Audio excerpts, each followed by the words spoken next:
Cette vidéo est faite pour se défouler, ne prenez rien au sérieux, ou presque. C'est pour discuter, pour s'amuser. Et si t'es assez relax, si t'es pas encore énervé, tu peux y aller. Bonjour à tous et bienvenue sur le channel. Est-ce que tout le monde va bien? Ouais, ok, c'est bien. Alors aujourd'hui, on va parler des pet peeves et je pense que c'est la 6e vidéo. Je pensais faire qu'une seule vidéo à ce sujet. À chaque fois, je dis la même chose. Alors, les pet peeves, c'est les bêtes noires du make-up ou de la beauté ou du monde de YouTube. Des choses qui nous embêtent et qui méritent d'être dites. Si quelqu'un prend des notes, qui travaille, qui soit influenceur, un magasin, une marque, qui que ce soit qui a rapport avec un consommateur, s'il vous plaît, regardez cette vidéo. Elle est pour vous. Peut-être que ça pourra vous aider. Peut-être pas. Hein. Peut-être que je vais juste partir sur des rants et on sait jamais comment ça va finir ce genre de vidéo. Si vous demandez ce qui se passe avec ce make-up, ça arrive la semaine prochaine pour ne rien manquer. Comme ça, je te dis abonne-toi. Ça coûte rien. Si après t'aimes pas, laisse-moi là. Alors, je commence. Je vous avais sondé en fait à chaque fin de vidéo pet peeves, vous me dites, je vous demande de partager ce qui vous embête dans le make-up et je vous invite encore à le faire. Peut-être qu'il y en aura une autre en 2020, on ne sait pas. Je commence ma liste avec les écritures trop petites dans les produits. C'est-à-dire quand tu veux savoir quel est le nom d'un produit, il faut que tu prennes une loupe. Oui. Surtout quand le produit est transparent, genre ça, et que l'écriture elle est blanche en arrière, je te défie de me donner le nom de ce gloss. Comment pouvons-nous savoir? Le nom c'est Finesse. Il faut ruser un petit peu. Mais oui, je peux comprendre que ce soit très difficile. Mais aussi il y a des fois où il y a une espèce de creux en arrière du produit et l'étiquette est prise dedans. Du coup c'est illisible.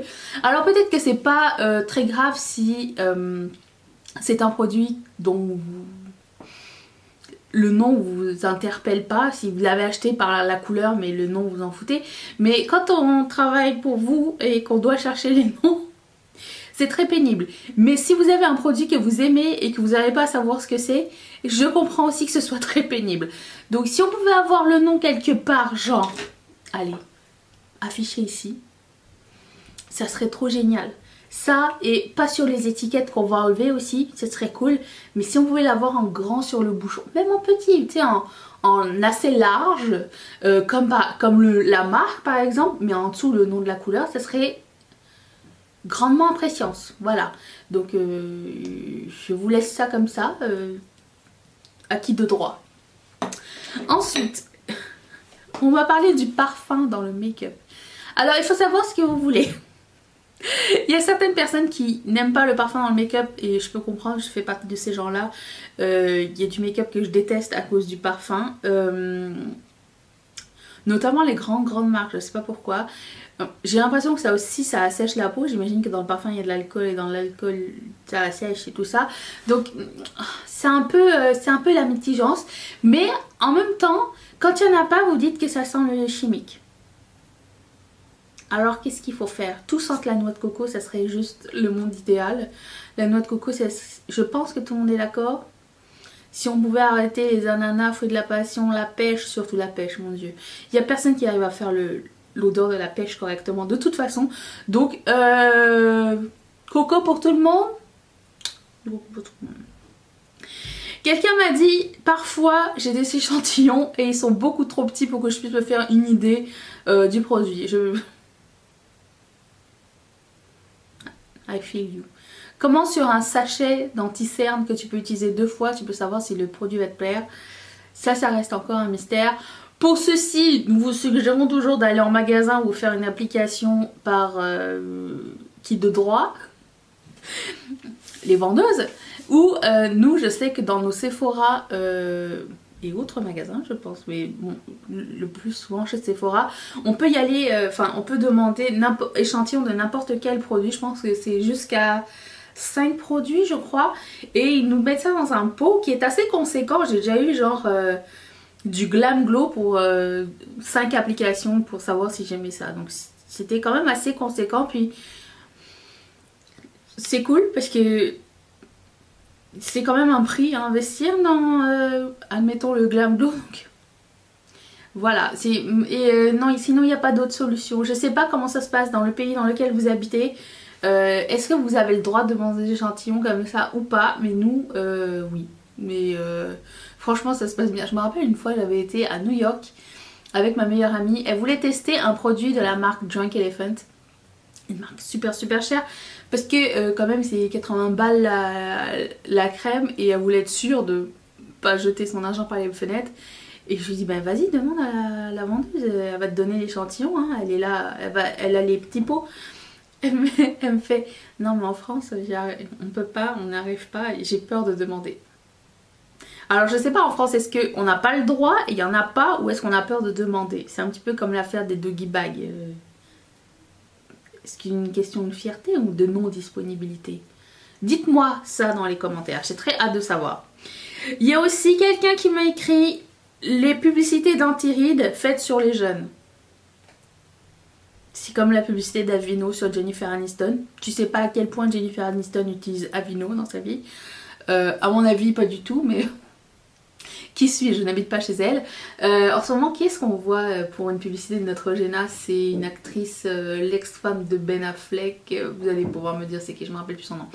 Je trouve que de plus en plus, ils font un effort. Ça reste quand même des femmes dans la début quarantaine, début quarantaine je pense, pour des produits faits pour plus vieux. C'est vrai que ça vend pas, ça vend du rêve et qu'il faut être assez réaliste sur ce qui va marcher ou pas. Mais en même temps, est-ce que vous auriez aimé voir une publicité d'anti-rides sur quelqu'un de plus vieux? Ou est-ce que ça vous appelle pas? Ça vous interpelle pas? Parce que j'avais vu une recherche sur, admettons, les produits pour la mode. Et les gens qui voulaient voir des vêtements sur des corps, entre guillemets, normaux, qui ne sont pas des mannequins. Donc quelqu'un de lambda, comme ta collègue de travail, ta cousine, ta soeur, ta mère. Et finalement, c'est des choses qui ne vendent pas du tout. Donc, est-ce qu'on est un double standard? Qu'est-ce que vous préféreriez, vous? Est-ce que vous préférez voir les choses sur des gens réalistes? Ou est-ce que ça vous dérange pas de voir une publicité? Je trouve que ça, ou vous trouvez que ça vend mieux. Soyez honnête. Soyez honnête. On ne vous jugera pas. Vous êtes dans un safe place. Mais est-ce que si vous voyez une pub d'anti-rides sur quelqu'un d'âgé, ça va plus vous aider à acheter? Si vous voyez un vêtement taille plus sur quelqu'un qui est vraiment taille plus avec plein de bourrelets, de la cellulite, je sais pas, des vrais bourrelets quoi, des bourrelets pleins quoi, des normaux quoi. Pas au lieu de que ce soit une taille 12 avec un seul bourrelet qu'on essaye de camoufler dans un jean taille haute. Dites-moi ça dans les commentaires. Là on parle d'un magasin en particulier, mais j'imagine que tout le monde a ce problème quand les produits sont mis à disposition de tous sans emballage. Les produits ouverts chez Winners. Nous au Canada on a les Winners et les Marshall. Ce sont des magasins dans lesquels vous pouvez acheter du cosmétique entre autres, mais il y a plein d'autres choses de toutes marques confondues. Il peut y avoir genre du WC jusqu'à du Too Faced ou Anastasia Beverly Hills. Sauf que quand ils ne sont pas emballés dans un case en plastique, une boîte en plastique avec un antivol dessus que tu dois faire ouvrir à la caisse, ils sont pas emballés du tout. C'est-à-dire que les gens ouvrent les choses, les swatchent et laissent ça là. Il y en a qui sont là pour mourir, genre il y a des fax en pété. J'ai vu des gens ouvrir des rouges à lèvres dans des boîtes fermées et les swatcher. Il serait temps que ça cesse. Il serait temps que ça cesse. Si on veut voir quel est le produit, peut-être qu'ils devraient mettre des démos, mais ils peuvent pas mettre de démos parce que ce sont souvent des fins de collection ou des invendus ou des surplus. Et s'ils devaient faire des démos pour tout, ça ne fonctionnerait jamais en fait. Donc c'est chiant. Après, je pense que c'est aussi une question de tout le monde doit faire sa part. Si ça vous est déjà arrivé d'ouvrir un truc et de le swatcher alors que c'était fermé, J'espère que ça va changer. Quelqu'un en a marre des paillettes partout. I can't relate. Les paillettes partout, c'est la vie. Sauf dans les highlighters. On n'en veut pas. Ni dans le fond de teint.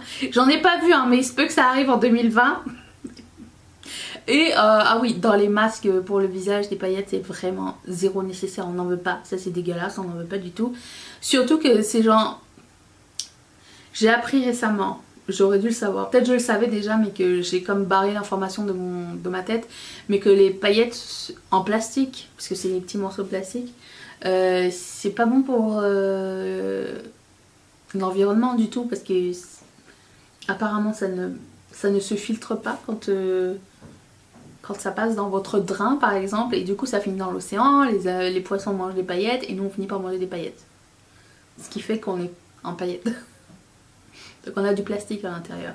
C'est tout comme les petites billes de gommage dans les exfoliants. Maintenant c'est banni ici aussi au Canada. Mais c'était exactement la même chose. C'est que c'est vraiment trop petit pour être filtré. Donc les paillettes qui sont... J'essaye... Et nous devrions essayer de ne pas acheter des paillettes qui vont directement aller dans le drain. Un masque pour le visage, ça va aller dans le drain. Un gel douche, ça va aller dans le drain directement. Si on peut déjà commencer par ça, parce que je suis pas prête à abandonner la paillette. Il existe d'autres paillettes, des paillettes biodégradables. Mais je pense que c'est quand même assez nouveau comme technologie. Ça va arriver bientôt. J'imagine pour le commun des mortels, j'espère. J'espère grandement. Mais oui, la paillette qui ne sert à rien dans un produit, on n'en veut pas. Si on peut éviter ça, on peut se garder ça pour certains highlighters, fards à paupières, trucs éditoriaux pour les lèvres, machin, cheveux. Dubitative que je suis. Mais bon, quelqu'un m'a dit j'ai toujours du mal à trouver ma couleur de fond de teint.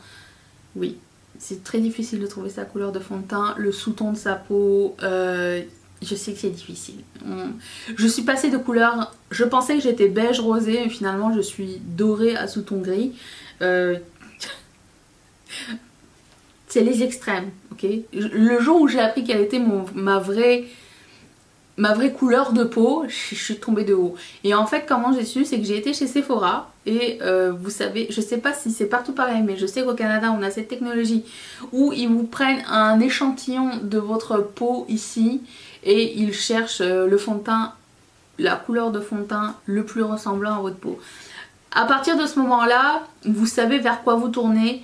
Et je vous suggère d'aller sur le site. Vous n'êtes rien obligé d'acheter, hein. Vous pouvez juste garder les informations. Par exemple, ils vous disent Anastasia Beverly Hills, vous êtes warm beige, le fond d'un stick, admettons c'est ça. Vous allez sur le site Findation, et tout en un mot, et vous rentrez Anastasia Beverly Hills Warm Gold, Warm Beige, je sais plus ce qu'il dit, et ça va vous donner toutes les références de toutes les marques qui sont très ressemblantes à cette couleur là, et à ce moment là c'est vous qui choisirez genre le fini que vous voulez, la luminosité, le matifiant, longue tenue, baby cream, tout ça c'est dans ce site là que moi je trouve en général, je trouve que c'est vraiment très très pratique à faire. Donc c'est sûr que quand on ne connaît pas c'est très difficile. Il y a des personnes pour qui c'est assez évident, vous voyez tout de suite si vous avez un sous-ton rosé. Si vous voyez que votre peau est rose plus blanche que jaune, vous pouvez faire des tests aussi, mais je vous suggère de faire au moins un test en magasin. Et s'il y a la petite machine chez Sephora, c'est une espèce de... C'est avec un écran, c'est une petite machine sympatoche qui vous fait comme ça et n'y allez pas maquiller aussi. Sinon il vous démaquille un petit bout. Et franchement ça aide. C'est sûr, il faut sortir, il faut faire confiance à la Sephorette, mais une fois qu'on sait, on sait. Les tubes qui coulent tout seuls. Ah, on a tous eu ça, nous, les tubes qui coulent tout seuls. Vous savez, souvent, c'est des produits qui sont remplis à ras-bord. Vous ouvrez, vous le fermez, et le temps que vous le refermiez, il y a comme 10 millilitres qui sont sortis. Je sais pas pourquoi ça faisait ça. Ça me faisait ça avec le Agave Lip Mask de By Beauty du temps où c'était dans un contenant en aluminium. Et... je sais pas, j'ai eu beaucoup de crèmes aussi, genre La Roche-Posay, machin, toujours dans les tubes en alu en fait j'ai l'impression. il y a trop de produits dedans, ou je sais pas trop, ou c'est trop petit comme tube, je ne sais rien. Mais oui, ça c'est vraiment chiant parce que tu perds du produit, ton bouchon est salopé, le goulot est salopé, et le temps que tu nettoies tout, il y a encore des millilitres qui sont tombés. Oui, je peux comprendre que ce soit très frustrant, ça m'est souvent arrivé et je déteste ça pour mourir. Ah ouais, ça c'est un truc que moi qui m'énerve. Quand un YouTuber te dit je vais faire un fond, je vais faire mon teint avec la nouvelle, récemment c'était quoi? La nouvelle BB Cream de Colourpop, je vais voir ce que ça donne et tout. La fille a fait son teint, elle voit que c'est zéro couvrant, c'est normal, c'est une BB Cream, c'est un fond de teint hydratant. C'est pas un fond de teint, c'est une crème hydratante, c'est un hydratant teinté. Voilà, c'était ça que c'était. La fille a fait son teint et tout, elle dit ah c'est pas très couvrant, mais j'adore le fini, là, et elle se met du concealer pour tout couvrir après. À quoi cela sert-il? Comment allons-nous voir si le produit est beau ou pas beau à la fin de la journée, ou s'il est beau ou pas beau avec le reste du maquillage? Nous ne saurons jamais. Si tu mets du Shape Tape jusqu'à là, et jusqu'à là ça ne fonctionne absolument pas. Donc ça m'énerve, et je vois qu'il y a beaucoup de gens qui font ça, et à chaque fois je me dis mais c'est quoi la logique? Tu viens de mettre du concealer partout. Après tu dis oh j'adore ce produit, forcément t'adores ce produit, il n'y en a plus. T'as mis que du Shape Tape. À quoi ça sert? Non. Ah ouais, ça aussi c'est un truc qui m'énerve personnellement, ça c'est ma liste à moi. Les collabs où personne n'a rien créé. Est-ce qu'on est d'accord? Genre, dernièrement c'était la collab de Kathleen Light et Colourpop. Elle n'a rien créé, c'était une palette de fard à paupières mono qu'elle avait choisi, sélectionnée, et qu'ils ont vendu comme ça. Kathleen Light a choisi ses fards à paupières pour vous, mais ils existaient déjà, vous auriez pu le faire vous-même. Mais ou l'année dernière, cette année, c'est l'année dernière, Daisy Perkins qui avait fait une collaboration avec Benefit. J'adore Daisy Perkins, j'adore Kathleen Light, mais deux de mes préférés. Ils avaient fait genre Benefit, la collection de Daisy Perkins. Elle avait juste sélectionné les produits qui existaient déjà. Ils ont changé le packaging de argent pour rose gold et c'était tout. À quoi cela sert-il? À quoi cela sert-il? C'est entre ça et les gens qui font des collaborations sur des choses dont tu n'as jamais entendu parler de leur part. Tu te dis mais d'où ça sort? D'où ça sort? Non.